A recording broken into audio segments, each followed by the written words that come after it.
नमस्कार सगळ्यांना. गुढीपाडव्याच्या निमित्ताने मी छान नट्टापट्टा केला आणि त्यानंतर गुढी उभारण्याची तयारी सुरू केली. या घरातला माझा तसा दुसरा गुढीपाडवा आहे, पण यावर्षी गुढी उभारूया असं ठरवलं होतं, म्हणून तयारीला लागले. ही अशी छोटीशी कलाकुसर करायला मला भयंकर आवडतं. आपली मराठी संस्कृती जतन करायची असेल तर असे सणवार साजरे करणं खूप गरजेचं आहे आणि ते मी करायचं ठरवलं.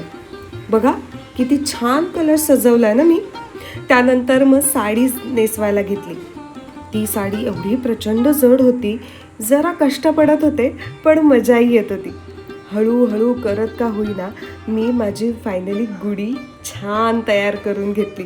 बघा कशी दिसते ती. तुम्हा सगळ्यांना माझ्याकडून नूतन वर्षाच्या हार्दिक शुभेच्छा आणि गुढीपाडव्याच्या खूप खूप खूप शुभेच्छा.